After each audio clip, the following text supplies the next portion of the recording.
Another Tri-Series comes round. This one's for the Chevrolet Corvette C6.R. It is, I think, the second best Chevrolet in the game. Probably worth winning. Mike on Top Rock. Hey, I'm Mike. Today we've got a Tri-Series for the Chevrolet Corvette C6.R. It is an RQ92 Corvette. I think it'll be quite useful because it's one of the highest Corvettes in the game. It is a prize car. There are good things around the same RQ that aren't prize cars, of course, but it is worth winning. It's not worth mortgaging your house over though, but it is worth winning. At the moment, what I have in SUV, non-prize cars from Italy, UK and South Korea, there it is the Alfa Romeo Stelvio, the Jaguar F-Pace, and a load of duplicate Epics, which will be very handy, I suspect. Now the problem is, I have most of the good stuff down this end. No problems in the Ultra Rares if we need one, but the biggest problem is the Lamborghinis. There's a Lamborghini Urus, which is all surface tyres, but more importantly, the Lanzador is performance tyres, 4-wheel drive, it has good stats. That's going to be the problem. What I'm going to do is I'm going to open the titanium. I have quite a lot of gold at the moment. I fancy my chances that this is a good opportunity to try and get that Lamborghini. I know it's one car out of a whole pack of cards and it's the hardest car to pull, I would have thought, but I'm going to take my chances, see if I can get it, just to up my chances in this Tri-Series and also improve my garage massively. So let's go. Here we go. It's a guaranteed Epic. Hyundai, Nissan, Hyundai, here we go. Hyundai, and come on. Nice. Okay, Range Rover, that couldn't have been the worst legendary, but it's a legendary and it's new to me. Let's not bag on it, it's just a rubbish legendary and it's not the one I wanted and I really would have liked one of the other ones. But never mind, it's a new legendary to me. That's okay, I'm alright with that. That's not something to worry about. There we are, new, we'll add it in. It's RQ80, all surface tyres. Not going to be overly useful. I don't even think I'm going to be using it in the finals for the Tri-Series. Let's find it and we'll have a look. UK, Italy, Korea.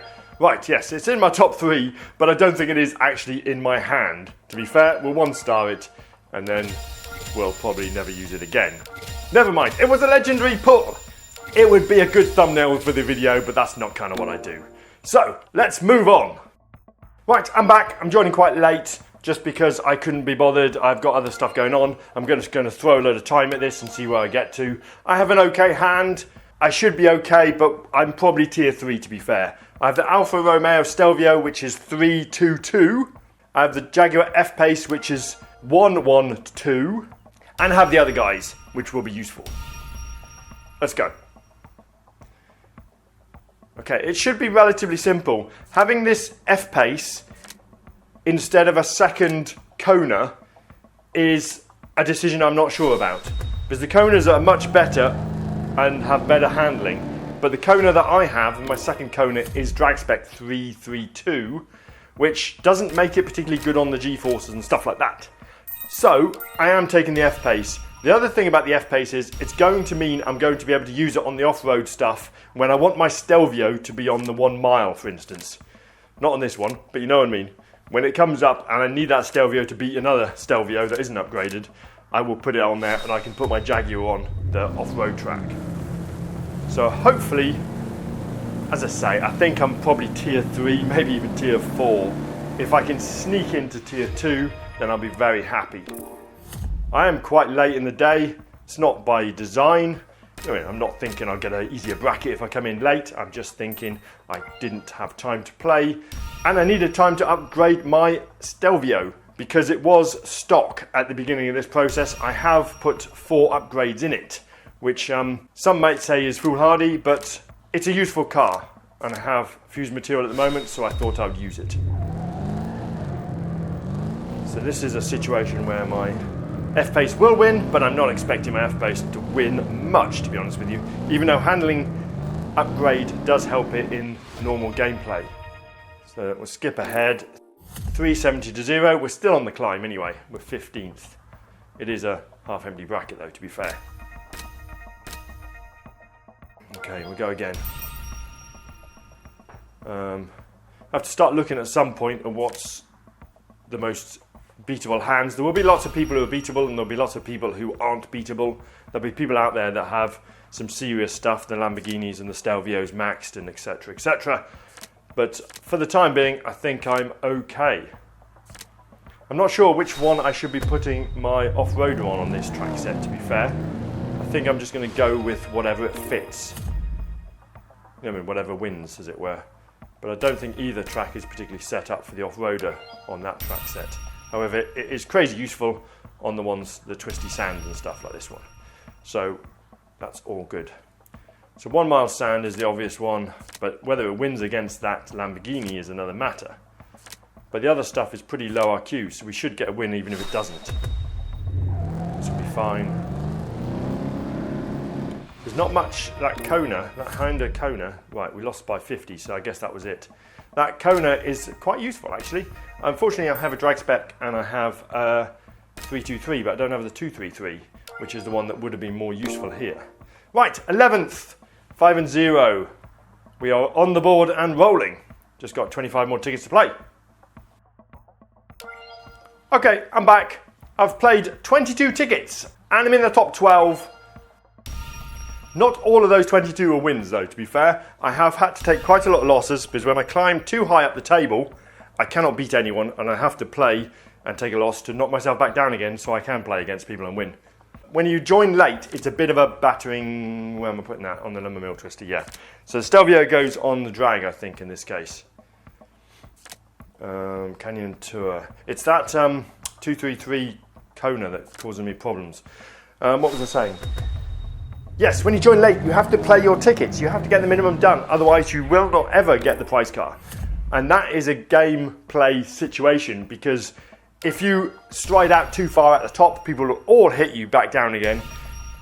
If you can't play at the top, you are literally going to be struggling and have to take losses. So what I've been doing here is I've been climbing my way up with wins, and then I've been taking losses, giving myself losses, I should say, so that I can drop back down again and play again, because obviously I'm having to buy tickets to catch up.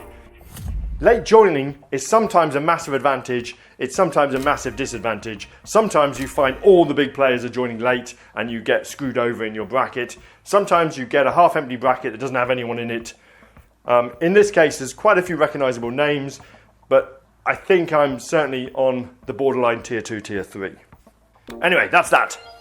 Let's go and claim the last carbon fibre we have. Because of the way they've rejigged it, I've now played enough tickets well in advance of finishing the Tri-Series, therefore we can open the carbon fibre. Here we go. Mazda, Ford, Mitsuoka, Ford Edge, and, okay, Bentley Bentayga diesel. It's a duplicate, not a particularly useful car. It used to be quite useful, not very much anymore. It's a duplicate fusion material. Okay, here we go. I was 13th. I got it. I knew I would. I was 13th when it passed through. I was playing my little heart out, and I knew that there was people well above us in the table that hadn't played anywhere near 30. Anyway, here we go. Donkervoort, Porsche, Lotus, Vauxhall, Lamborghini, and there it is, Chevrolet Corvette C6.R. I can't see a world where I'm putting upgrades in that at all, but I'm very happy to have it in the garage. It could be a nice little addition if we ever have a Chevrolet x5 event where we can use prize cars. It might be a good car to have. Nice looking. Anyway, we will find that and 1-star it. It will be, I think it's in the top 3, maybe the top 2. Let's have a look. Chevrolet. Yeah, it's my top 2 after the Daytona, which I still haven't used from the last Tri-Series we had. So we'll put the numbers in it. Yes, so I was 13th, and there was definitely at least 2 people that had only played less than 20 races. You need to play 30. That's 2.798. Not bad. So they would have been screwed over because there was 3 minutes left, and it said they were on like 15 and 1 or something. Therefore, there was no chance in hell they could have played 15 more tickets. So they missed out on the prize car, even though they were in the prize car tier. So that is what has saved me there, because I was definitely 13th. I was fighting to get into 12th and bouncing back to 13th, as everyone was at the last few seconds. I would love to be able to video these sessions for you, but honestly, they're a lot of stress. I don't need to be commentating over the top of them. It's a lot of pain. So I'd rather just you take my word for it. It was a lot of tickets and a lot of servicing. And in the end, I got 13th, but in the end, other people screwed up. And that is how you play the game. You have to know what you're doing. If you join late, you have to know that you've got to buy tickets and you've got to climb up. And honestly, you should climb up well before the 10 minutes remaining, because if the game goes down in the last 10 minutes and you haven't played your numbers, you're not getting that prize car when it crashes. But that's another story. Thank you very much for watching. If you did win the prize car, let me know. If you got something great from the pack, let me know. Have a great day. I will see you soon. This video's over. Get yourself out of here. We are done.